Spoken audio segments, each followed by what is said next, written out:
হয়, মই এই মুহূৰ্তত উপস্থিত আছোঁ যিটো আমাৰ অসমৰ একেবাৰে শেষ সীমান্ত পশ্চিমবংগ লগত একেবাৰে সংলগ্ন যিটো আছে আমবাৰী বুলি কয় যিখন ব্ৰিজ, যাৰ নামত ব্ৰিজখন দিয়া আছে শিল্পী তগৰ অধিকাৰী। মই এই তগৰ অধিকাৰীৰ বংশধৰ ক'বলৈ গ'লে তগৰ অধিকাৰীৰ একদম নিজ খুদ ভতিজাকৰ ঘৰলৈ আহিছোঁ।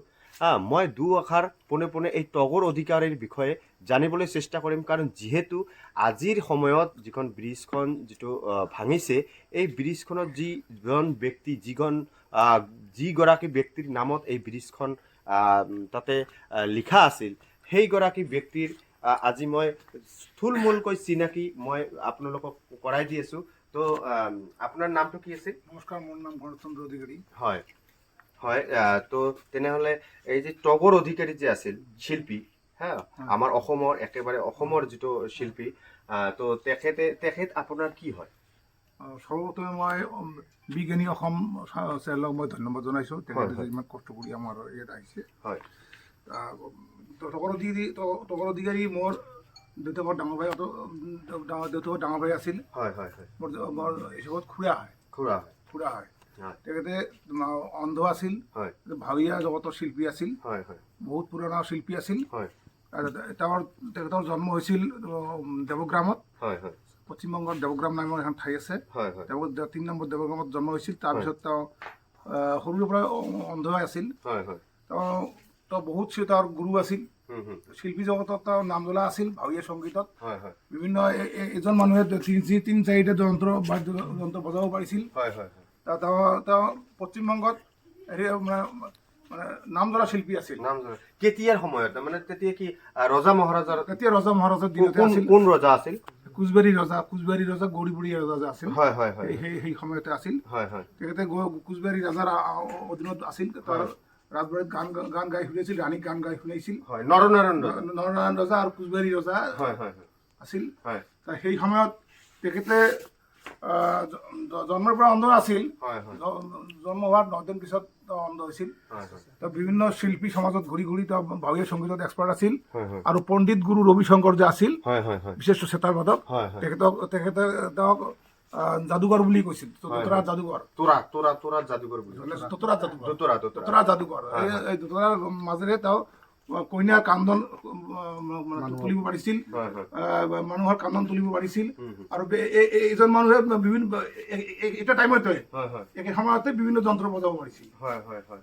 তাৰপিছত তেওঁ এই ৰজাৰ আমোলত বিখ্যাত শিল্পী আছিল। পিছত তেখেত বম্বেলৈ গৈছিল। গণনাট্য সমাজে তেওঁক মানে বম্বেলৈ লৈ গৈছিল। বম্বেত বহুত গান বাজনা কৰিছিল। পিছত তাৰ পৰা তেওঁ আহি কোচবিহাৰী ৰজাৰ অধীনতে আছিল। ঘৰতো মাজে মাজে আহিছিল, ঘৰত কম থাকিছিল। তাৰপিছত এই পশ্চিমবংগ চৰকাৰ তেখেতৰ নামত এই ব্ৰিজখন দিছিল। আমবাৰীৰ ওচৰতে যিখন ব্ৰিজ, ৰাধা নদীৰ ওপৰতে ব্ৰিজখন দিছিল, সেইখন তগৰ অধিকাৰীৰ নামতে নামাকৰণ কৰিছিল। খুব সুন্দৰ বিষয়। আমবাৰীত যিটো ৰায়দাক নৈৰ ওপৰত যিটো ব্ৰিজখন আছিল, তো পশ্চিমবংগ চৰকাৰে এই যে তগৰ অধিকাৰীৰ নামত নামাকৰণ কৰিছে। এখেতে জনোৱা মতে তগৰ অধিকাৰীক কেৱল শিল্পী, কেৱল ভাৱৰীয়া শিল্পীয়ে নহয়, তেখেতৰ ইমান এটা পাৰদৰ্শিতা আছিল, বিভিন্ন বাদ্যযন্ত্ৰ একেটা সময়তে মানে বিভিন্ন বাদ্যযন্ত্ৰ বজাব পৰা সক্ষমতা তেখেতৰ আছিল। লগতে দোতৰাৰ যিটো মানে চাউণ্ড, এই দোতৰাৰ যিটো মানে কৌশল, এই দোতৰাৰ কৌশলত তেখেতে মানুহৰ ক্ৰন্দন, বিভিন্ন ধৰণৰ মানে পাৰদৰ্শিতা আছিল, যিটো এখেতে কোৱা মতে পণ্ডিত গুৰু ৰবিশংকৰৰ দিনত এই এখেতক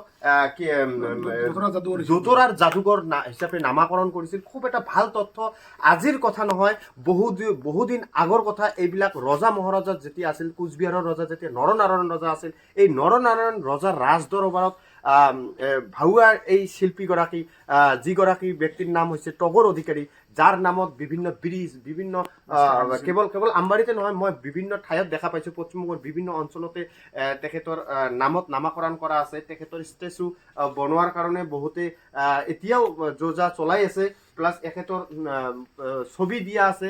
তো এখেতৰ ভতিজাক মই আকৌ পুনৰাই এখেতৰ ওচৰলৈ লৈ যাম, কাৰণ আজি আপোনালোকে মোৰ লগত থাকক।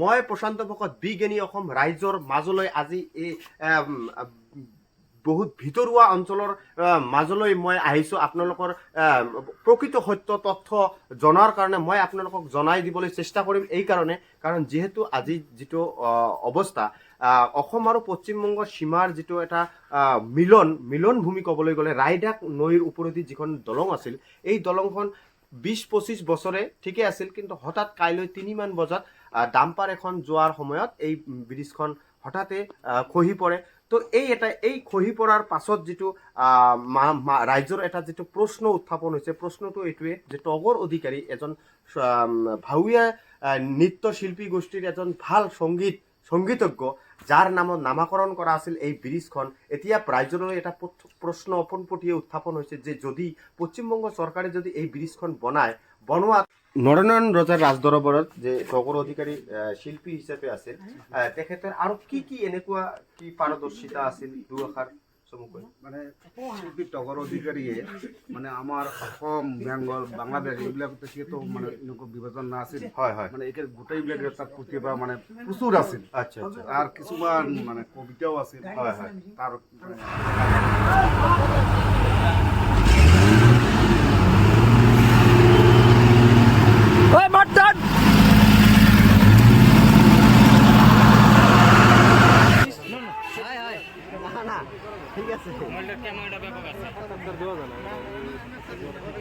আমাৰ বিখ্যাত শিল্পী টকৰখানা অধিকাৰী আমাৰ যে দলংখানি হয়ে আছে ইয়াতে আছিল আজি 23 সালৰ আগত দলংখান হৈ আছিল আজি যে দলংখান ভাঙি গৈছে এটা ডাম্পাৰ আহি মাজতে আহি কিনি ৰাতি 3 বজাত ভাঙি গৈছে আজি ভাঙি গৈছে তাৰপিছত দলংখিনি যেতিয়া হোৱাৰ পিছত আমাৰ অসমৰ যে টকৰখানা অধিকাৰী আছিল তাৰ নামতে হ'ব লাগে আচ্ছা আমি ঠিক আছে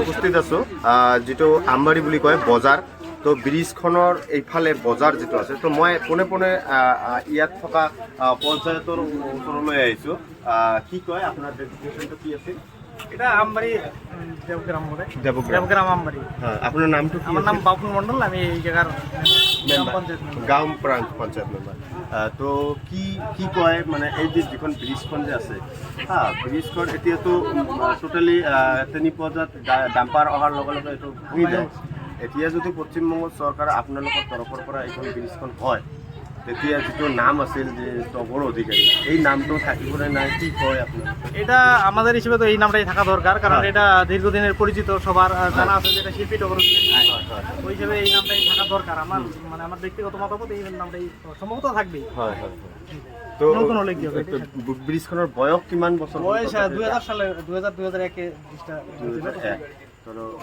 25 বছৰ হ্যাঁ 25 বছরের মতো হয় তো রাতে কিমান বজাত এটা 2:45 তখন এই ডাম্পারটা বিকট আওয়াজ হয় এবং সঙ্গে সঙ্গে ছুটে যায় গিয়ে দেখি যে ডাম্পার সহ ব্রিজ ভেঙে গেছে ঠিক আছে হয় এয়া আপোনালোকে চাই আছে মই পোনে দুআষাৰ পোনপটীয়া দুআষাৰ ভাষ্য মই ইয়াত থকা যি মানে কাৰণ বজাৰৰ ওচৰত যিহেতু আমবাৰী এই বজাৰৰ যিটো হাৰ্ডৱেৰ দোকান মালিক আছে এখেতৰ পৰা লগতে এখেতে এজন পঞ্চায়ত সদস্য নিৰ্বাচিত সদস্য তেখেতৰ পৰা এইকাৰণে লোৱা হ'ল কাৰণ মানে ব্ৰিজটোৰ যিটো বয়স প্লাছ যিটো তগৰ অধিকাৰীৰ নামত যিটো অসমৰ মানুহ ভাৱৰীয়া শিল্পী জগতৰ এজন বিখ্যাত নাম জ্বলা মানুহ এখেতৰ নামত নামাকৰণ হৈছে আৰু এওঁলোকে জনোৱা মতে যে হয় যদি পশ্চিমবংগ চৰকাৰে ভৱিষ্যতে যদি ব্ৰিজখনটো হ'বই তো যেতিয়া বনাব তেখেতৰ নামটো এওঁলোকেও পশ্চিমবংগৰ তৰফৰ পৰা এওঁলোকে দাবী কৰিছে যে যদি তগৰ অধিকাৰীৰ নামটো থাকে তেনেহ'লে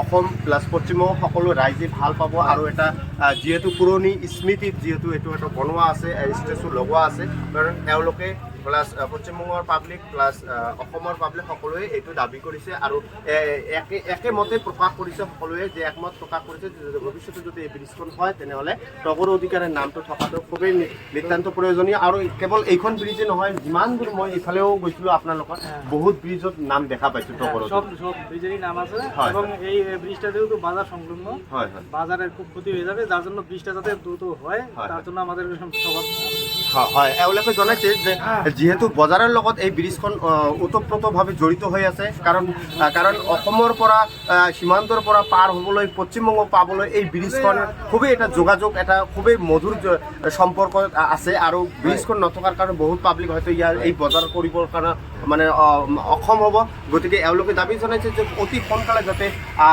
ব্ৰিজখন বনাই দিয়ে পশ্চিমবংগ চৰকাৰে তাৰ কাৰণে এওঁলোকে দাবী জনাইছে আপুনি চাই থকা মই প্ৰশান্ত ভকত বিজ্ঞানী অসম।